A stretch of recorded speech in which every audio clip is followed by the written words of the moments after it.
ไขเงินเฟ้ออัตราแลกเปลี่ยนราคาสินค้าและแก้ไขหนี้สินเป็นเวียกบุริมสิทธิ์เวียกจุดซุ่มโดยได้รายงานขอทิศชี้นำจากกรมการเมืองศูนย์กลางพรรคเป็นปกติพร้อมนี้ก็ขอเน้นคืนบางจุดคือปัญหาเงินเฟ้ออัตราแลกเปลี่ยนราคากระแสไฟฟ้าและราคาสินค้าเพิ่มสูงขึ้นระยะผ่านมาแม้นได้กระทบต่อการดำรงชีวิตของพนักงานรัฐกรทหารตำรวจประชาชนระดับเผ่าหลายที่สุดโดยเฉพาะผู้ที่อยู่อาศัยในตัวเมืองใหญ่และอาศัยแต่เงินเดือนเพราะรายรับยังคือเก่าแต่สินค้าแพงขึ้นฉะนั้นรัฐบาลจึงได้นำใช้ทุกมาตรการเพื่อเฮ็ดให้ราคาสินค้าและอัตราเงินเฟ้อลดลงจากความพยายามดังกล่าวก็สามารถเฮ็ดให้อัตราเงินเฟ้อที่เมื่อก่อนมีบางระยะสูงถึง40กว่าส่วนห้อยลดลงเหลือ4ส่วนห้อยในเดือนตุลา2025เฉลี่ย10เดือนตัวเลขเงินเฟ้อลดลงเป็น1ตัวเลขและจะสืบต่อควบคุมให้อยู่ในระดับบ่เกิน1ตัวเลขท่านสอนไซสีพันดอนชี้แจงตื่มว่าสำหรับในต่อหน้ารัฐบาลจะมีกลไกวิธีการและมาตรการสืบต่อแก้ไขปัญหาที่ยังเฮ็ดบ่ทันได้ดีคือจะสืบต่ออยู่การผลิตภายในเพื่อสมไส้ภายในและส่งออกเพื่อลดพรการนำเข้าสินค้าและการไหลออกเงินตราต่างประเทศนำใช้มาตรการต่างๆเพื่อเพิ่มคลังเงินสำรองเงินตราต่างประเทศให้หลายขึ้นแน่ใส่ลดพรความกดดันทางอัตราแลกเปลี่ยนและอัตราเงินเฟ้อพร้อมกันนั้นจะสืบต่อสุกยูให้บรรดาผู้ประกอบการนำเข้าส่งออกบรรดานักลงทุนต่างประเทศที่ลงทุนอยู่ลาวโอนเงินสำระหับสำระและนำทุนมาลงทุนผ่านระบบธนาคารให้เข้มงวดและมีจำนวนเพิ่มขึ้นเติมเอาใจใส่คุ้มครองราคาสินค้าในท้องตลาดให้ลดลงกว่าเก่าลดความแตกต่างที่บ่สมเหตุสมผลระหว่างราคาซื้อและราคาขายของพ่อค้าคนกลางพร้อมกันนั้นจะได้ทบทวนคืนราคาไฟฟ้าสำหรับกลุ่มเป้าหมายครัวเรือนที่มีรายรับต่ำในใส่แก้ไขปัญหาค่าของชีพแพงสำหรับประชาชนและพนักงานรัฐกรทหารตำรวจให้ดีขึ้นสุ่มใส่เก็บรายรับงบประมาณตามฐานรายรับที่มีแล้วให้ครบถ้วนด้วยการยู่แหงการหันเป็นทันสมัยติดพันกับการขยายฐานรายรับใหม่โดยเฉพาะการเก็บรายรับภาษีอากรอยู่ด้านสากลการเก็บค่าธรรมเนียมและค่าบริการรายรับจากที่ดินและอื่นเพื่อให้เก็บรายรับเกินแผนและมีคลังสะสมหลายขึ้นเคียงคู่กันนั้นก็จะได้เอาใจใส่คุ้มครองรายจ่ายงบประมาณแห่งรัฐอย่างเข้มงวดบนจิตใจประหยัดสุ่มใส่แก้ไขหนี้สินต่างประเทศให้สำระไปตามสัญญาและเจรจากับบรรดาประเทศเจ้าหนี้จำนวนหนึ่งเพื่อดัดปรับโครงสร้างหนี้สั่งรวมแล้วรัฐบาลต้องรับประกันบ่ให้ประเทศตกเป็นประเทศที่บ่สามารถชำระหนี้ได้พร้อมกันนั้นก็สุ่มใส่แก้ไขหนี้สินโครงการลงทุนของรัฐซึ่งนอกจากให้บุริมสิทธิ์ในการจัดสรรแหล่งทุนปกติแล้วรัฐบาลยังสุ่มงบประมาณบัวเงินเกินแผนของศูนย์กลางและท้องถิ่นเพื่อมาแก้ไขหนี้สินแบบมีส่วนหลุดเติมอีกโดยจะเอาบ่วงเกินแผน2024พูดของศูนย์กลาง800ตื้อกีบและสืบต่อคนคว้าเงินเกินแผนปี2025แก้ไขหนี้สินให้หลายขึ้นสุ่มใส่แก้ไขปัญหารถเถื่อนการลักลอบขุดค้นแร่ธาตุการลักลอบตัดไม้และขุดค้นทรัพยากรแร่ธาตุที่บ่ถูกต้องให้เข้มงวดและเด็ดขาด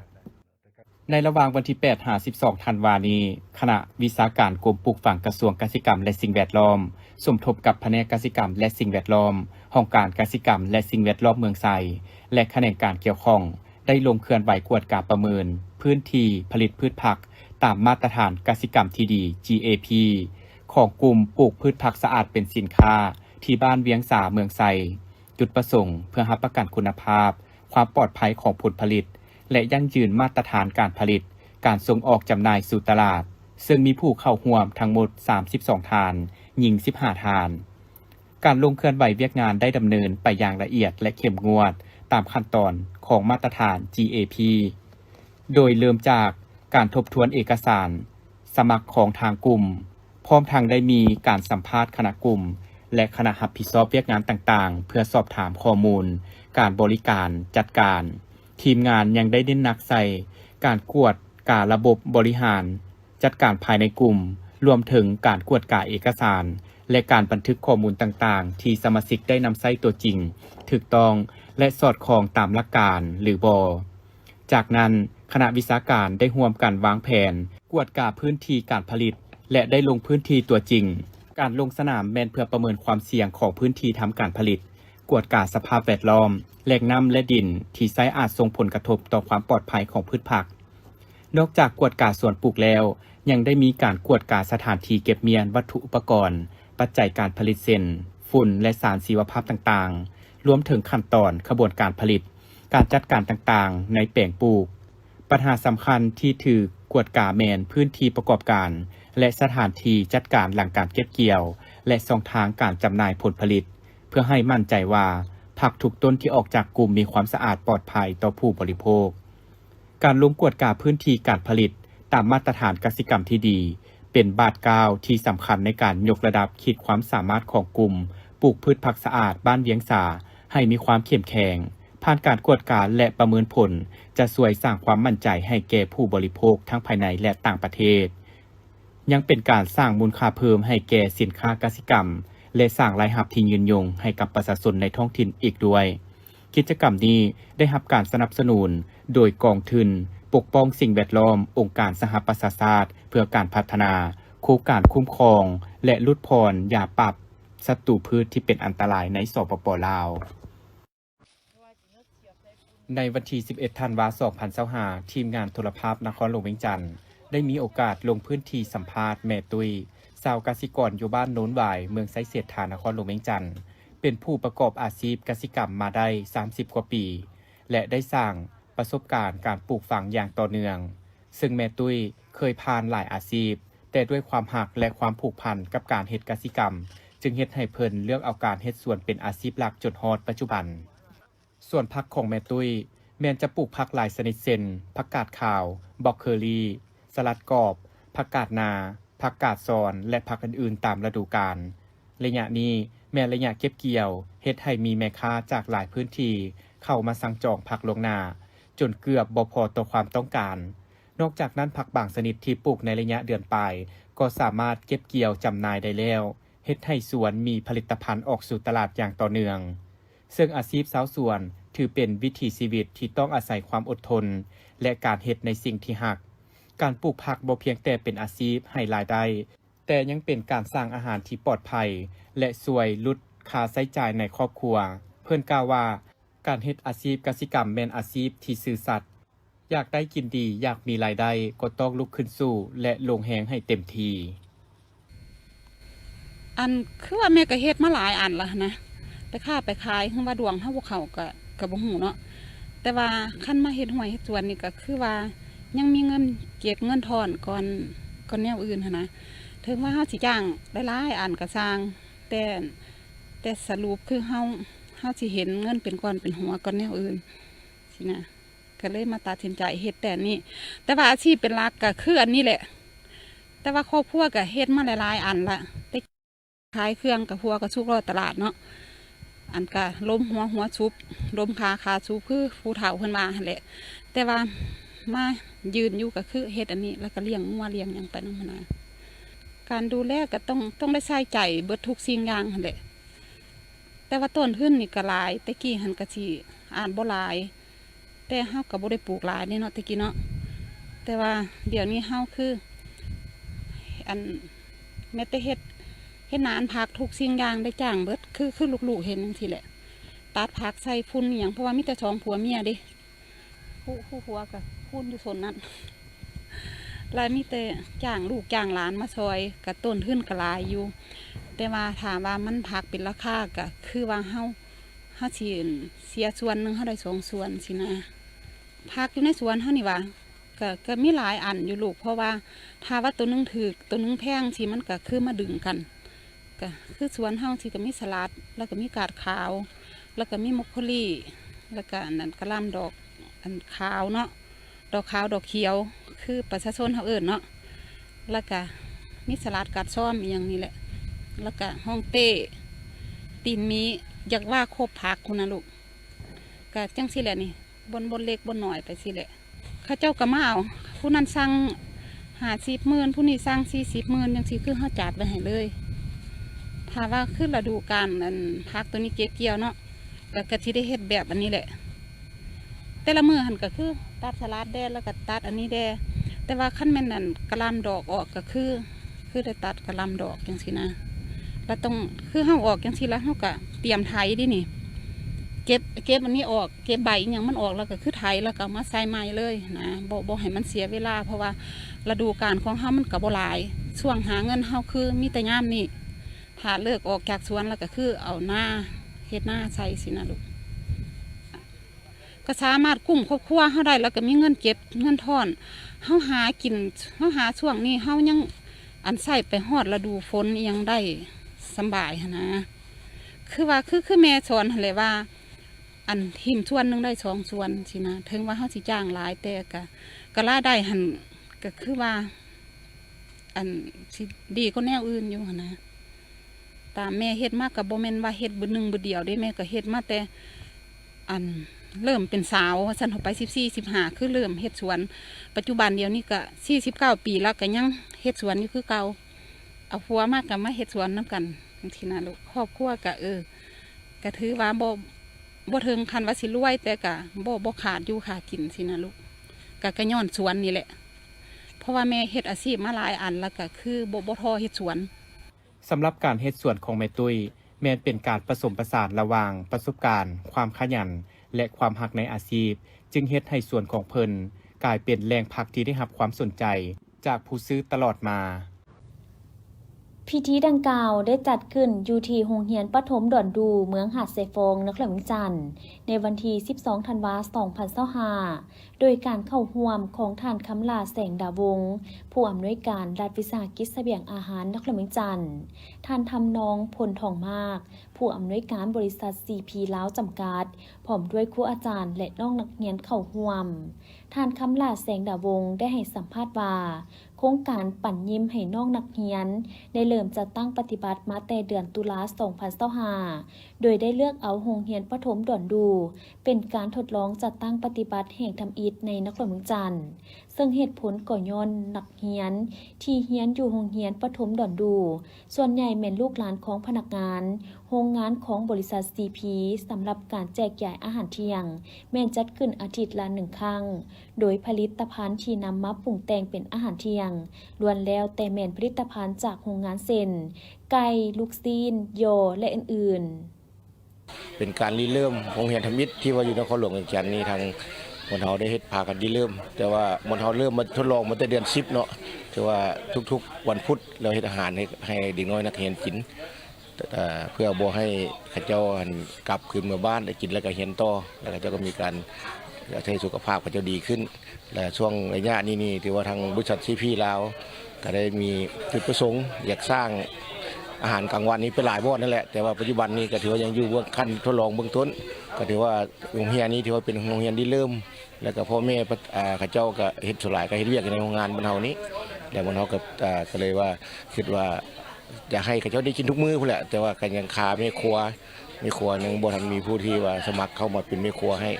ตามจิตใจบรรเทาจะให้เขาเจ้าได้กินทุกมื้อถ้าหากว่ามีแม่ครัวมาแตกให้เขาเจ้ากินแล้วก็อนามัยให้เนาะแต่ว่าปัจจุบันนี้ถือทางโรงงานบรรเทาร่วมกับบริษัท CP ลาวได้เฮ็ดอาหารอยู่ในโรงงานแล้วก็มาสู่เขาเจ้ากินเนาะตลาดก็เป็นอาหารที่ว่ามาจากบริษัท CP ลาวเนาะเป็นไก่เป็นหมูเป็นลูกซีนเป็นย่อเป็นอย่างต่างๆทางบริษัท CP เขาเป็นผู้สนับสนุนทุกอย่างเนาะโครงการนี้คิดว่าจะขยายไปแล้วก็ไปตลอดเลยเนาะถ้าว่ายังมีบริษัทเสบียงกับบริษัท CP ลาวยังให้เรียกร่วมกันว่าเราจะขยายไปหน้าเรื่อยๆเนาะก็ให้เขาเจ้ามีการเสนอมาแล้วก็เบิ่งตามเงื่อนไขที่ว่าความเหมาะสมที่ว่ามาสามารถมาลมกันได้แล้วมณฑลก็จะมีการช่วยเหลือเนาะ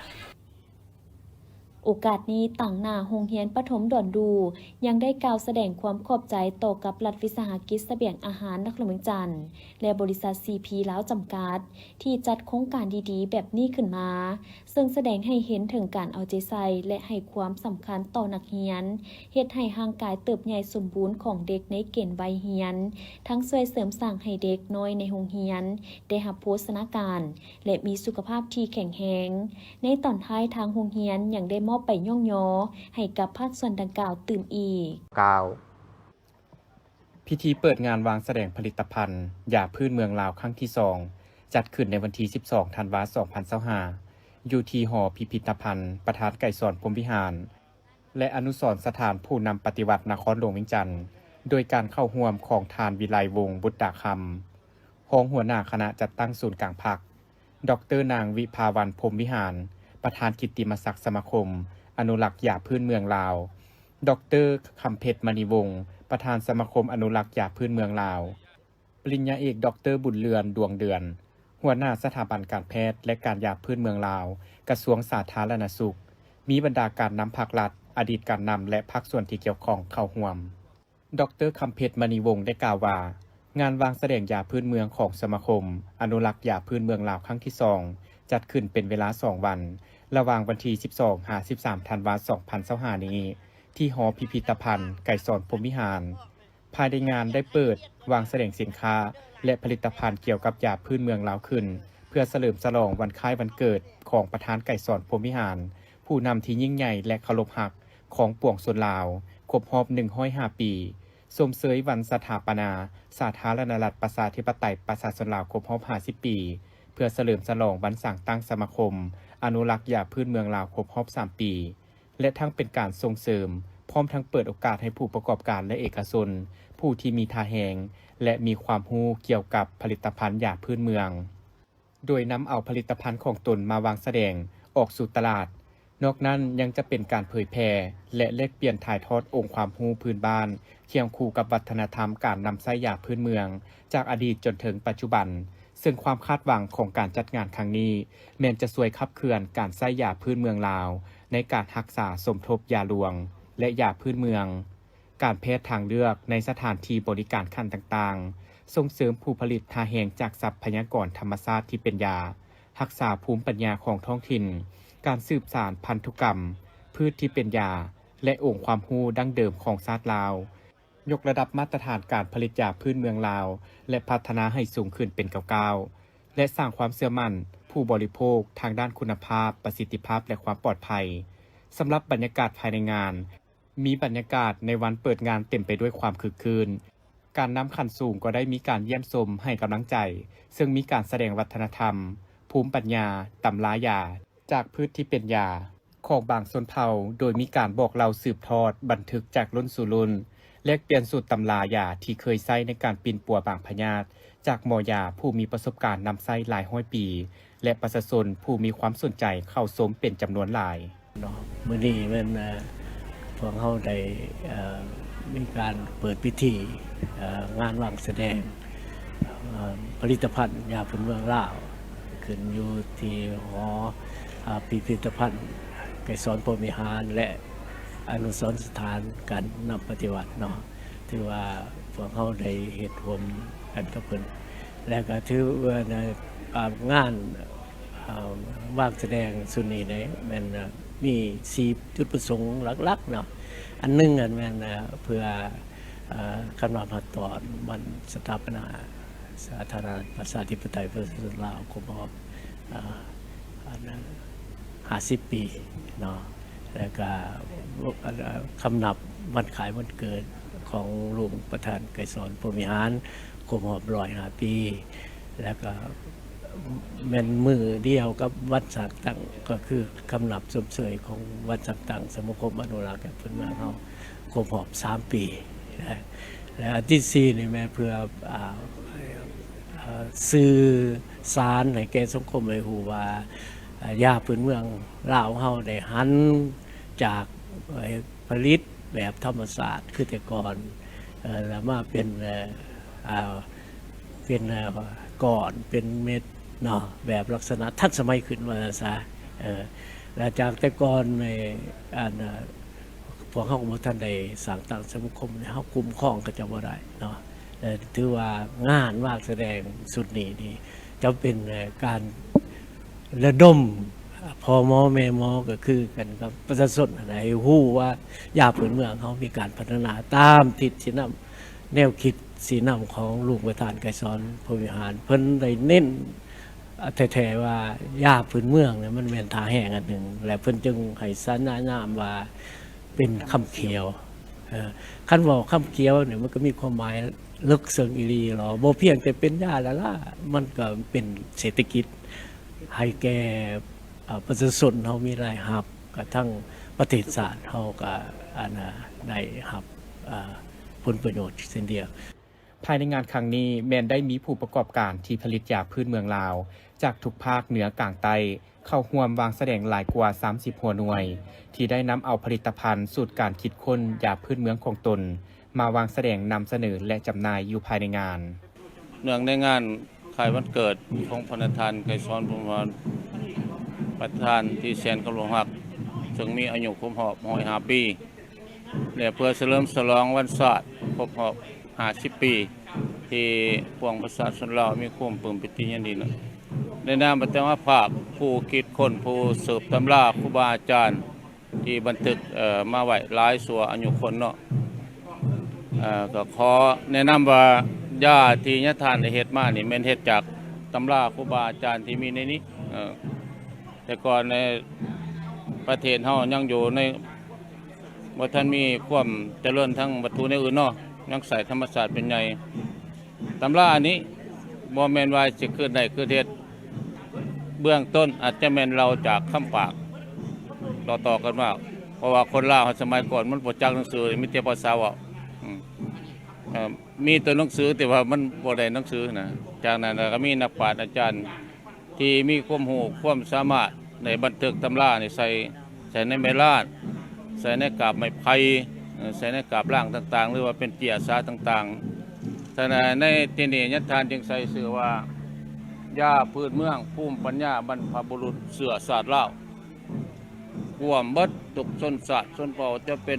เล่าสูงเล่าลุ่มเล่าเทิงแต่ยังบรรดาเผ่าหรือว่าคะแนนน้อยๆก็ยาใส่ชื่อว่าภูมิปัญญาบรรพบุรุษเสือศาสตร์ลาวห้องปรุงแต่งยาพื้นเมืองลาวว่านลือสีคุณทรัพย์อยู่บ้านโน้นสว่างเมืองเวียงคำแขวงเวียงจันทน์ได้มีโอกาสที่ว่าภาครัฐได้ส่งเสริมและก็คือนโยบายของกระทรวงสาธารณสุขและกรมอาหารและยาและเพื่อที่ปฏิบัติตามทิศชี้นำพาและนโยบายความหักและห่วงใยของท่านไกรสอนพรหมวิหารที่ท่านฝากไว้เรื่องยาพื้นเมืองลาวฉะนั้นข้าพเจ้าก็เป็นโอกาสหนึ่งมีบุญสัมพันธ์ที่ว่าภาครัฐยังมองเห็นให้โอกาสเขาเอิ้นว่าภูมิปัญญาของชาวบ้านดอกหญ้าอยู่กลางป่าก็ยังมาปรากฏอยู่กลางบ้านขอขอบอกขอบใจภาครัฐคันถึงและประชาชนลาวนอกนี้ประธานสมาคมยังกล่าวเติมอีกว่าการจัดงานวางแสดงยาพื้นเมืองลาวครั้งที่2นี่แม่นเหตุการณ์สำคัญของเวียกงานการแพทย์และการยาพื้นเมืองกระทรวงสาธารณสุขที่สะท้อนเห็นการเสริมขยายแนวคิดประธานไกรสอนพรหมวิหารต่อกับเวียกงานการแพทย์และการยาพื้นเมืองลาวโดยติดพันถึงมรดกทางวัฒนธรรมความหังมีทางธรรมชาติของประเทศลาวที่ถูกอนุรักษ์และพัฒนาให้ทันสมัยอีกอันหนึ่งก็ยังมีคำกล่าวว่าการเสียมรดกคือการเสียชาติดังนั้นการนำใช้ยาพื้นเมืองจากคนลาวรุ่นก่อนโดยมีภูมิปัญญาและวัฒนธรรมจากอดีตก็ถือเป็นมรดกวัฒนธรรมนามธรรม พิธีเปิดงานดังกล่าวมีขึ้นในวันที่ 12 ธันวาคม 2025 โดยการเข้าร่วมของท่านบุญสูพระวิเศษประธานคณะกรรมการปกครองเมืองนาเซทองท่านเหยียเกือย่านนจจุงตัวอดีตรองประธานศูนย์กลางแนวเล้าสร้างชาติที่ปรึกษาสวนบรรดาเผ่าท่านภูวงศ์พระมีสิทธิ์ประธานสวนบรรดาเผ่าพร้อมมีบรรดาภาคส่วนที่เกี่ยวข้องและแขกถึกเชิญเข้าร่วมโอกาสนี้ท่านภูวงศ์พระมีสิทธิ์ได้รายงานการจัดงานและจุดประสงค์ของบุญหน่อเปเจ้าที่ได้จัดขึ้นอยู่ที่สวนบรรดาเผ่าเป็นประจำทุกปีว่าพวกเฮาได้สืบต่อจัดงานมาเป็นปีที่8แล้วและในปีนี้ได้เริ่มดำเนินงานในระหว่างวันที่12-14 ธันวาคม 2025ซึ่งเฉพาะปีนี้พิเศษสวนบรรดาเผ่าร่วมกับเมืองนาเซทองก็คือการนำเมืองพร้อมด้วยบรรดาห้องการต่างๆก็ได้เอาใจใส่ให้ทิศซี่น้ำในการจัดงานในครั้งนี้อย่างใกล้ชิดติดแท้และยังมี4บ้านที่ได้เข้ามาร่วมนำพวกเฮาในปีนี้เช่นบ้านด่านซีบ้านนาเสี่ยวบ้านปากแฮดและบ้านโพไซอีกด้วยภายในงานมีการวางแสดงขายสินค้าบรรดาเผ่าซึ่งมีหลากหลายสินค้าทั้งเป็นสินค้าโอดอปและทั่วไปมีการแข่งขันประกวดนักร้องเสียงดีประกวดนางสาวงามเผ่ามงนครหลวงจันทร์นอกนั้นยังมีการปฏิบัติตามฮีตของประเพณีปีใหม่ของเผ่ามงเซน เวียนหยากขาและแกว่งไก่สู่ขวัญผูกแขนตำเข่าเปียงโยนหมักคอนและแข่งขันกีฬายิงหนักเกกตีหมักคางสนงัวอีกด้วย จุดประสงค์ในการจัดงานในปี 2026 นี้เพื่อเป็นการส่งเสริมการท่องเที่ยวภายในให้ดีขึ้นและเป็นการรักษาฮีตของประเพณีวัฒนธรรมอันดีงามนี้ไว้ส่งเสริมให้บรรดาน้องๆบ่ว่าจะเป็นการประกวดหนักห้องและการประกวดนางสาวงามเผ่ามงนี้ช่วยส่งเสริมให้เขาเจ้ากล้าแสดงออกเป็นเวทีหนึ่งที่ให้น้องๆเข้ามาเป็นบ่อนฝึกฝนหล่อหลอมตนเองให้ตนเองมีความกล้าหาญและได้รับความรู้ความสามารถพร้อมทางประสบการณ์ออกไปสู่สังคมเพราะว่าเวทีนี้เคยสร้างนางสาวงามมีคุณภาพสามารถไปแข่งขันได้ถึงเวทีระดับโลกมาแล้วน้องๆที่ได้รับตำแหน่งก็ล้วนแล้วแต่เป็นบุคคลที่มีความรู้ความสามารถเข้าไปรับใช้สังคมเฮ็ดกิจกรรมดีๆเป็นแบบอย่างให้แก่น้องๆรุ่นหลังและยังแสดงให้เห็นว่าผู้หญิงชนเผ่ามงก็มีความสามารถบ่แพ้ชนเผ่าอื่นๆโดยรวมแล้วการจัดงานนี้ขึ้นมาทุกปีเพื่ออยากส่งเสริมความสามัคคีบรรดาเผ่า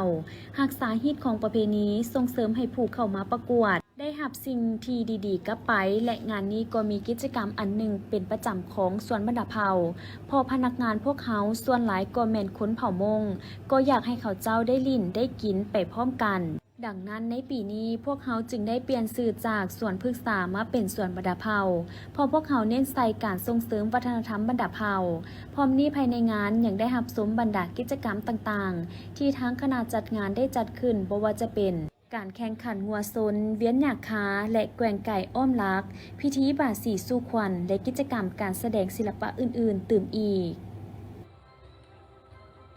จัดขึ้นในวันที่ 10 ธันวาคม 2025 ที่นครหลวงเวียงจันทน์โดยการเข้าร่วมของทานมาร์ก กาลาเฮอร์เอกอัครราชทูตสหภาพเอโรปประจำลาวและทานทองสวรรค์พรหมวิหารรัฐมนตรีกระทรวงการต่างประเทศมีบรรดารัฐมนตรีเอกอัครราชทูตประเทศสมาชิกสหภาพเอโรปประจำลาวพร้อมด้วยผู้ต่างหน้าจากภาครัฐเอกชนองค์การจัดตั้งสังคมและคณะทูตต่างนุทูตต่างประเทศประจำลาวเข้าร่วมในโอกาสอันสง่าราศีนี้ทานทองสวรรค์พรหมวิหารและท่านมาร์ก กาลาเฮอร์ได้ให้เกียรติขึ้นกล่าวมีคำเห็นโดยได้แสดงความสมเสยต่อบรรดาผลสำเร็จของการพัวพันร่วมมือสองฝ่ายที่ได้เติบใหญ่ขยายตัวอย่างต่อเนื่องในตลอดระยะ5 ทศวรรษที่ผ่านมาบนพื้นฐานความไว้เนื้อเชื่อใจซึ่งกันและกันความเคารพนับถือซึ่งกันและกันและมีผลประโยชน์ร่วมกันพร้อมทั้งยกให้เห็นถึงผลสำเร็จอันยิ่งใหญ่ในหลายโครงเขตการร่วมมือเป็นต้นแมนด้านการเมืองสืบต่อได้รับการส่งเสริมโดยผ่านการแลกเปลี่ยนพบปะเยี่ยมยามของคณะผู้แทนระดับสูงของสองประเทศด้านเศรษฐกิจสองฝ่ายมีความพยายามอย่างเต็มที่เพื่อให้บรรลุมูลค่าการค้าและการลงทุนที่สูงขึ้นกว่าเก่าโดยการส่งเสริมให้นักธุรกิจและนักลงทุนมาสำรวจถึงความเป็นไปได้ในแขนงการที่มีความสนใจและค้นหาทางแห่งบ่มซ้อนร่วมกันด้านวัฒนธรรมสังคมฝ่าย EU ได้ให้การช่วยเหลืออย่างต่อเนื่องและประกอบส่วนอันสำคัญเข้าในภาคการพัฒนาเศรษฐกิจสังคมอยู่ในสาธารณรัฐประชาธิปไตยประชาชนลาวรวมทั้งการร่วมมือในขอบหลายฝ่ายก็ได้ให้การร่วมมือและสนับสนุนซึ่งกันและกันในเวทีภาคพื้นและสากลโดยเฉพาะในขอบอาเซียนและสหประชาชาติในโอกาสดังกล่าวทานท้องสวรรค์พรหมวิหารยังได้เน้นย้ำว่าสหภาพเอโรปเป็นหนึ่งในบรรดาคู่ร่วมมือพัฒนาที่สำคัญที่สุดซึ่งมีบทบาทสำคัญในการส่งเสริมการพัฒนาเศรษฐกิจสังคมของสาธารณรัฐประชาธิปไตยประชาชนลาวพร้อมทั้งได้ถือโอกาสนี้ตั้งหน้าให้รัฐบาลแห่งสาธารณรัฐประชาธิปไตยประชาชนลาวแสดงความขอบใจเป็นอย่างสูงต่อสหภาพเอโรปสำหรับการสนับสนุนและเอื้อเฟื้อเผื่อแผ่อันล้ำค่าต่อสาธารณรัฐประชาธิปไตยประชาชนลาวเป็นเวลาหลายกว่า5 ทศวรรษที่ผ่านมาพิเศษแม้นการบันหมายของสหภาพเอโรปเพื่อสืบต่อให้การสนับสนุนประเทศลาวภายหลังหลุดพ้นออกจากสถานภาพประเทศด้อยพัฒนา LDC ในปี 2026 โดยเฉพาะแม่นความพยายามในการพัฒนาแบบยินยงและรอบด้านเพื่อรับประกันแผนยุทธศาสตร์การข้ามผ่านออกจากสถานภาพประเทศด้อยพัฒนาของสาธารณรัฐประชาธิปไตยประชาชนลาวที่กำลังจะมาถึงนี้ กองประชุมจัดขึ้นวันที่ 8 ธันวาคม 2025 อยู่องค์การอัยการประชาชนสูงสุด โดยการเป็นประธานของสหายพุทธวงศ์บัวละพา หัวหน้ากรมร่วมมือกับต่างประเทศ ออปส มีคณะหน่วยพรรคผู้ต่างหน้าจากกรมจัดตั้งพนักงาน และกรมกวดกา บรรดาสมาชิกพรรคสมบูรณ์ ภายในหัวหน่วยกรมร่วมมือกับต่างประเทศเข้าร่วม ในกองประชุมได้ขึ้นผ่านบทสรุปการก่อสร้างหน่วยพรรคปลอดใสเข้มแข็งนักแน่น ประจำปี 2025 เป็นต้นแม่นคณะหน่วยพรรคสมาชิกพรรคได้เป็นเจ้าการนำพาจัดตั้งปฏิบัติในการก่อสร้างหน่วยพรรคปลอดใสเข้มแข็งนักแน่น บนพื้นฐานถือเอาการดำเนินชีวิตการเมืองภายในพรรคติดพันกับการเฮ็ดเวียก งานศึกษาโภมการเมืองนำพาแนวคิดแนวใส่เฮ็ดให้พนักงานสมาชิกพรรคภายในกรมมีแนวคิดอุ่นเอียงทุนเทียงเสื่อมซึมกำแน่นแนวทางนโยบายของพรรคกฎหมายของรัฐข้อกำหนดกฎระเบียบของพรรคมีความเอาใจใส่ต่ออุดมการณ์ของพรรคภายในพรรคมีความสงบมีความสามัคคีเป็นพึกแผ่นแน่นหนารักษาได้ความนักแน่นทางด้านคุณทัศน์การเมืองมีความจงรักภักดีต่อพรรคต่อประเทศชาติมีความกระตือรือร้นต่อการปฏิบัติหน้าที่การเมืองภายในกรมกองได้เป็นอย่างดีในตอนท้ายนี้สหายพุทธวงศ์บัวละพายังได้เน้นหนักให้หน่วยพรรคเอาใจใส่ศึกษาอบรมเวียกงานการเมืองแนวคิดติดพันกับการสร้างมหาชนเข้าพรรคเพิ่มขึ้นเสริมขยายทัดแท้ของพรรคยกสูงคุณทัศน์การเมืองคุณสมบัติศีลธรรมปฏิวัติปรับปรุงแบบแผนวิธีการเฮ็ดเวียกรวมศูนย์ประชาธิปไตยเฮ็ดเวียกเป็นหมู่คณะติดพันกับการสร้างความสามัคคีภายในให้แน่นแฟ้นพร้อมกันเฮ็ดสำเร็จทุกหน้าที่ที่พรรครัฐมอบหมายสร้างหน่วยพรรคปลอดใสเข้มแข็งนักแน่นให้ได้ตามคาดหมายที่วางไว้มีนักเขมรจันทร์ในวันที่ 10 ธันวาคม 2025 การนำแขวงจำปาสักนำโดยท่านอรุณไซสุนราชเลขาคณะบริหารงานพรรคแขวงจำปาสักพร้อมด้วยคณะการน้ำแขวงได้เคลื่อนไหวพบปะโอ้ล้มสุกโยและให้กำลังใจนักกีฬาที่เข้าร่วมแข่งขันในงานกีฬาคนพิการแห่งชาติครั้งที่ 4 ที่นครเมืองจันทร์การโอ้ล้มครั้งนี้จัดขึ้นอยู่บริเวณเดินบ้านพักซีเกมมหาวิทยาลัยแห่งชาติโอกาสนี้ปริญญาเอกภูวงศ์อภัยหัวหน้าแผนกศึกษาธิการและกีฬาแขวงจำปาสักรายงานว่างานกีฬาคนพิการแห่งชาติครั้งที่ 4 ปี 2025 ที่นครเมืองจันทร์ได้รับเกียรติเป็นเจ้าภาพจัดขึ้นในระหว่างวันที่ 13-19 ธันวาคม 2025 นี้จะมีการแข่งขันทั้งหมด 172 รายการใน9ประเภทกีฬาคือกีฬายกน้ำหนักลอยน้ำแล่นล้านกวนบานบ้วงโล่เรือนบานเตะ5 คนพิการตาบอดเซียดอกปีไก่และกีฬาฟันดาบสำหรับแขวงจำปาสักได้ส่งนักกีฬาเข้าร่วมแข่งขันทั้งหมด38รายการใน5ประเภทคือกีฬาแล่นล้านยกน้ำหนักลอยน้ำบอดเซียและกีฬาบ้านบ้วงโล่เรือนแผนคาดคะเนจะสู่สนให้ได้10เหรียญคำ6เหรียญเงินและ4เหรียญทองให้ได้อยู่ในอันดับที่7ในทั่วประเทศท่านอรุณไซสุนราชก็มีคำเห็นโอ้ล้มก่อนอื่นได้ยกให้เห็นความหมายความสำคัญของเวียกงานกีฬาต่อกับการพัฒนาเศรษฐกิจสังคมทั้งเป็นการสร้างผลงานสร้างกระบวนการคำนับสมเสยวันสำคัญของพรรคของชาติพร้อมนี้ท่านยังเน้นนักให้คณะนำครูฝึกและนักกีฬาทุกคนให้รับรู้เข้าใจพระบทบาทของตนที่เข้าร่วมแข่งขันแม้ในน้ำเป็นตัวแทนของแขวงย้อนแนวนั้นนักกีฬาทุกคนต้องมีความสามัคคีมีน้ำใจเสียสละมีความอดทนและมีความรับผิดชอบสูงต่อหน้าที่ของตนรักษาสุขภาพฟังความครูฝึกไปลาหมาคอบรักษาและมีมารยาทคุณสมบัติของนักกีฬาทั้งเก่งทั้งดีและมีระเบียบวินัยบ่ใช้กำลังหูใดหูเสียหูให้อภัยกีฬาเพื่อสุขภาพมิตรภาพและการพัฒนาเวลาแข่งขันก็เฮ็ดให้สุดความสามารถสู่ด้วยน้ำใจนักกีฬากีฬาเพื่อสุขภาพเพื่อมิตรภาพและการพัฒนาบุกปืนสู่ส่วนญาติให้ได้ชัยชนะเลิศมาให้พ่อแม่พี่น้องชาวแขวงจำปาสักพิธีดังกล่าวได้จัดขึ้นที่หอประชุมของบ้านห้วยดอกทองโดยการเข้าร่วมของพันเอกอัมพันธ์ไสยาสุบัติรักษาการหัวหน้าการเมืองกองบัญชาการทหารแขวงบ่อแก้วมีสหายศรีวิไลศรีหาราชรองประธานคณะกรรมการปกครองเมืองมีคณะภาคคณะบัญชากองบัญชาการทหารเมืองภาคส่วนที่เกี่ยวข้องและแขกถึกเชิญตลอดฮอดอำนาจการปกครองและประชาชนภายใน3บ้านเข้าร่วมพันโทคำแพงเดือนสวรรค์ หัวหน้าการเมืองกองบัญชาการทหารเมืองเมืองต่างหน้าให้3บ้านผ่านบทสรุปตีราคาคืนการจัดตั้งปฏิบัติเวียกงานการสร้างครอบครัวและบ้านป้องกันชาติเข้มแข็งตลอดระยะผ่านมาว่าขณะภาคอำนาจการปกครองบ้านแต่ละบ้านได้มีการประสานสมทบกับทุกภาคส่วนที่เกี่ยวข้องดำเนินแผนการสร้างบ้านและครอบครัวป้องกันชาติเข้มแข็งให้สำเร็จตามคาดหมายที่วางไว้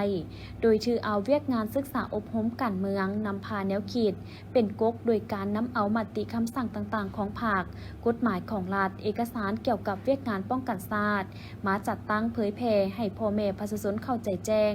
ต่อแนวทางนโยบายของภาคมีความสะดุ้งไว้ตื่นตัวประกอบส่วนเข้าในเวียกงานป้องกันชาติอย่างตั้งหน้าเป็นเจ้าการติดตามสภาพกลุ่มคนที่บ่หวังดีภายในบ้านและขอบเขตของตนรับผิดชอบและสามารถแก้ไขสภาพได้ทันเวลาบ้านห้วยดอกทองบ้านไซพัฒนาและบ้านสาลีเฮืองมีพลเมืองทั้งหมด 2,793 คนมี491หลังคาเฮือน430ครอบครัว3ชนเผ่าใหญ่บ้านมีระบบการจัดตั้งครบสูตรมีท่าแหงบ่มซ่อนหลายด้านที่เป็นเงื่อนไขขอสะดวกในการพัฒนาเศรษฐกิจสังคมเฮ็ดให้บ้านได้รับการพัฒนาอย่างต่อเนื่องการสร้างเศรษฐกิจแก้ไขชีวิตการเป็นอยู่ของประชาชนได้รับการปรับปรุงดีขึ้นเฮ็ดให้ครอบครัวหลุดพ้นออกจากความทุกข์ยากผ่านการลงเก็บกำข้อมูลและประเมินผลของหน่วยงานที่เกี่ยวข้องเห็นว่าทั้ง3บ้านสามารถปฏิบัติได้ตามมาตรฐานเงื่อนไขกวมเอา95ส่วนห้อยจากผลสำเร็จดังกล่าวสามารถรับห้องเอา3บ้านที่ขึ้นกับเมืองเป็นครอบครัวและบ้านป้องกันชาติเข้มแข็งโอกาสเดียวกันนี้พันตรีวันเพชรวงศ์มณีห้องหัวหน้าแผนกภาคฐานทหารแขวงบ่อแก้วได้ขึ้นผ่านข้อตกลงของกองบัญชาการทหารเมืองและของกองบัญชาการทหารแขวงบ่อแก้วว่าด้วยการหับห้องเอาครอบครัวและบ้านห้วยดอกทองบ้านไซพัฒนาและบ้านสาลีเฮืองที่ขึ้นกับเมืองเป็นบ้านป้องกันชาติเข้มแข็งเป็นบ้านที่8 9 10ของเมืองและบ้านที่50 51 52ของแขวงบ่อแก้วพร้อมทางมอบไปยั่งยืนให้แก่ครอบครัวและบ้านป้องกันชาติเข้มแข็งอย่างสมเกียรติโอกาสนี้พันเอกอัมพันธ์ไสยาสุบัติก็ได้ให้การโอ้ล้มต่อพิธีจากนั้นในตอนท้ายยังได้เปิดป้ายและหลั่นโค้ง9 บาทเพื่อเป็นสิริมงคลอีกด้วย